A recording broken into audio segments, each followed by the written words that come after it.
অতীতের কাজা নামাজ কিভাবে আদায় করব? দোয়া শতভাগ কবুলের শর্ত কি কি? মেয়েদের চুল সোজা করা যাবে কিনা? কাজা নামাজ জামাতে আদায় করা যাবে কিনা? পর্দা সহকারে স্বামী স্ত্রীর ছবি একসাথে ফেসবুকে দেওয়ার কোনো নিয়ম আছে কিনা? এশার নামাজের পর তাহাজ্জুদ নামাজ পড়ে থাকি, তা সঠিক কিনা? কোরবানির পশু যার বাড়িতে থাকে সে কি এর জন্য কিছু কোরবানির অংশ থেকে দাবি করতে পারে?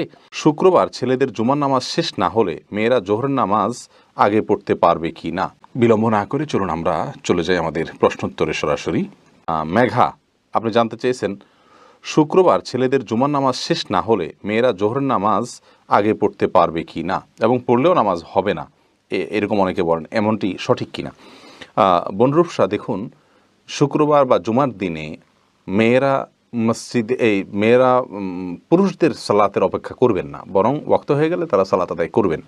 পুরুষরা মসজিদে সালাত আদায় করেছেন কি না, সালাতের সময় হলো কি না, এই বিষয়গুলো তাদের দেখার কোনো প্রয়োজন নেই, বরং মেয়েরা তারা খেয়াল করবেন শুধুমাত্র যে মসজিদে ওয়াক্ত হলো কিনা। যদি ওয়াক্ত হয়ে থাকে তাহলে সেক্ষেত্রে তারা তাদের বাসায় সালাত আদায় করবেন, এবং পুরুষদের মসজিদে সালাত আদায় হোক বা না হোক এ বিষয়টি তাদের দেখার কোনো প্রয়োজন নেই।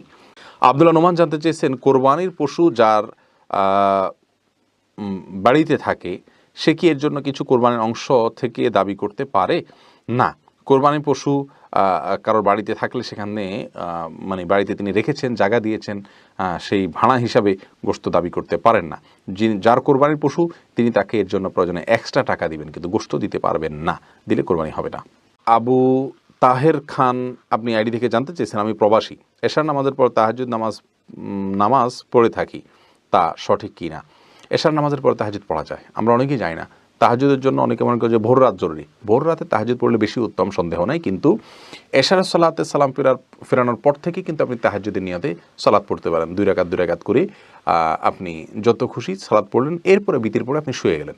এটাও ইনশাআল্লাহ কিয়ামুল লাইল বা রাত জেগে যে সালাত আদায় করা তার সওয়াব আপনাকে এনে দিবে। যদিও মূল তাহাজ্জুদ হুজুদ শব্দের অর্থই হলো ঘুম থেকে উঠে সালাত আদায় করা, অতএব আপনার তাহাজ্জুদ এটা হবে ঘুম থেকে উঠে সালাত আদায় করলে, সেটা হলো প্রকৃত তাহাজ্জুদ এবং তাহাজ্জুদের মূল ফরম্যাট। কিন্তু এশার সালাতের পরে তাহাজ্জুদের নিয়ে সালাত আদায় করেন, সেটা তার কারণে আপনি কিয়ামুল লাইলের সওয়াব পাবেন ইনশাআল্লাহ বিইذনিল্লাহ। নাইমা হচ্ছে কানামা ভালো, অন্তত এটা চালু রাখা উচিত।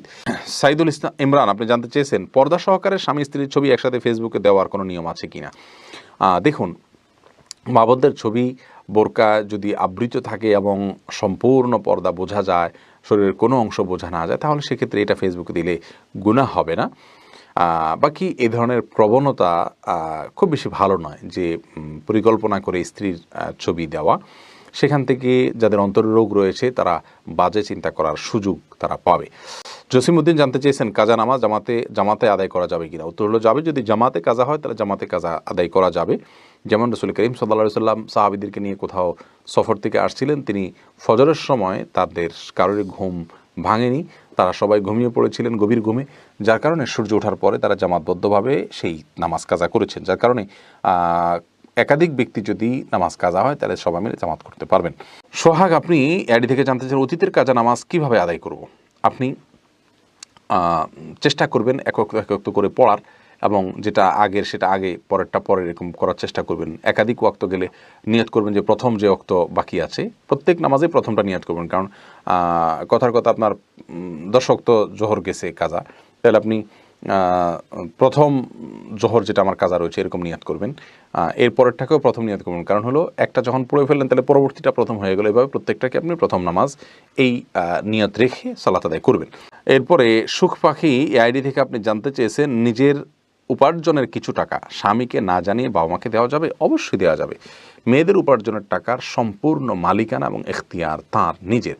তারা সেই টাকা চাইলে স্বামীকে দিতে পারেন, চাইলে বাবা মাকে দিতে পারেন, চাইলে কোনো কিছু তারা কিনতে পারেন নিজের প্রয়োজনে। তারা সব স্বামীকে দিতে বাধ্য এমন কোনো কথা নেই, মালিকানা তার। এম সানাউল্লাহ সানা, আপনি জানতে চেয়েছেন যে কোনো জায়গায় কি নখ কাটা যাবে, বাথরুমে কি কাটা যাবে? যে কোনো জায়গায় নখ কাটা যাবে কি না, শরীরের একটা অংশ নখ, অতএব বাথরুমে নখ কেটে ফেলে দেয়া এটা উচিত নয়। এটা এক প্রকার আপনার নখের বা নিজের আল্লাহ সৃষ্টি নিজের শরীরের প্রতি এক প্রকার অসম্মান প্রদর্শন করা, যার কারণে এটা অনুচিত। যদি কেউ আপনার নখ কাটেন এরকম কোনো জায়গায়, তাহলে সেক্ষেত্রে তার জন্য উচিত হলো সাবধান থাকা। নখ কাটলে সেই নখটাকে কোনো মাটিতে পুঁতে ফেলা অথবা এমন কোনো জায়গায় ফেলানো যেখানে মানব দেহের অসম্মান না হয়, সেদিকটা খেয়াল করা উচিত। বাস এটুকু খেয়াল করে আপনি যে কোনো জায়গায় কাটতে পারেন। মাহের নিসা আপনি জানতে চেয়েছেন মেয়েদের চুল সোজা করা যাবে কি না।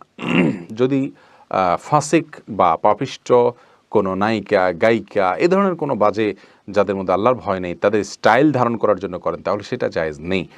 আর এমনিতে সৌন্দর্যের জন্য যদি আপনি সোজা করেন হালকা পাতলা, তাহলে কোনো অসুবিধা নেই। পর্দার বিধান যদি তাতে লঙ্ঘন না হয়, সোজা যদি হয়, তাহলে সেক্ষেত্রে যদি খাড়া খাড়া হয়, সে চুল নিয়ে আপনি বাহিরে গেলে পর্দার করতে অসুবিধা হয়, আপনার চুলের উপরে কুজের মতো পিঠের কুজের মতো উঁচা করে খোপা বাঁধা, এটা হাদিসে নিষেধ রয়েছে। এগুলো সব নিজের সৌন্দর্যকে প্রদর্শনের যে মানসিকতা বাহিরে, সেটা থেকে নিষেধাজ্ঞা রয়েছে। অতএব সেরকম কিছু যদি না হয় তাহলে অসুবিধা নেই। উম্মে হাবিবা বুশরা জানতে চেয়েছেন দোয়া শতভাগ কবুলের শর্ত কি কি। বোন, শতভাগ কবুলের জন্য শর্ত এভাবে আপনি বলবেন না, দোয়া কবুলের শর্ত বলবেন। শতভাগ কবুল বলতে আপনি যদি এটা বুঝিয়ে থাকেন যে দোয়া করলেই আল্লাহ রাব্বুল আলামিন দোয়া কবুল করবেন এবং যে কোনো দোয়া আল্লাহ রাব্বুল আলামিন আপনার কবুল করবেন, কোনো দোয়া আপনাকে ফেরত দেওয়া হবে না, এরকম যদি মনে করেন, তাহলে সেক্ষেত্রে এটা আপনার ভুল ধারণা হবে। অনেক সময় আমরা দোয়া করি একটা, আল্লাহ তাআলা পূরণ করেন আরেকটা। আমি চাইলাম আল্লাহর কাছে এক পথে যেতে, হয়তো আমার জন্য এর চেয়ে বেটার পথ রয়েছে, আল্লাহ সেটা আমাকে দিয়ে দিলেন। তো এভাবে দোয়া কিন্তু কবুল হয়। আবার অনেক সময় এমন হয় দোয়ার বিনিময়ে আল্লাহ তাআলা দুনিয়াতে দেন না, আখিরাতে তার জন্য সওয়াব দেন। এটা দেখে অনেক মানুষ বলবে আল্লাহ দুনিয়াতে কোনো দোয়া কবুল না হয় যদি সওয়াব পেতাম। অতএব দোয়া কবুলের ব্যাখ্যা কয়েকভাবে দোয়া কবুল হতে পারে। দোয়া কবুল যদি বুঝান আপনি যেটা চেয়েছেন হুবহু সেটা পেতে হবে, কি শর্ত পালন করলে হবে এরকম কোনো কথা নেই। তবে হ্যাঁ, হালাল উপার্জন, এরপরে আল্লাহর প্রতি কায়েম মনোবাক্যে দোয়া করা, হারাম কোনো কিছুর জন্য দোয়া না করা এবং বিনয়ের সাথে দোয়া করা, এই বিষয়গুলো হলো দোয়া কবুলের জন্য শর্ত। এগুলো যদি ঠিক রেখে দোয়া করেন ইনশাআল্লাহ আল্লাহ তাআলা দোয়া কবুল করবেন, আল্লাহর প্রশংসা করবেন। রাসূল আকরাম সাল্লাল্লাহু আলাইহি ওয়াসাল্লামের দুরূদ থাকতে হবে দোয়ার মধ্যে ইনশাআল্লাহ। মোহাম্মদ হাফিজুর রহমান হাফিজ জানতে চেয়েছেন হাতে ট্যাটু আঁকা আছে, আমার নামাজ হবে কিনা। হাতে ট্যাটু আঁকা আছে, আমার নামাজ হবে কিনা। দেখুন ভাই হাফিজ, যদি হাতে ট্যাটু আঁকা থাকে তাহলে সেক্ষেত্রে আপনার নামাজ বিশুদ্ধ হবে না। ওই ট্যাটুর কারণে যদি পানি আপনার ত্বকে না পৌঁছায়, সেক্ষেত্রে ওই ট্যাটু দূর করতে হবে, তারপরে আপনাকে নামাজ পড়তে হবে, যেহেতু ট্যাটু থাকার কারণে পানি যাবে না।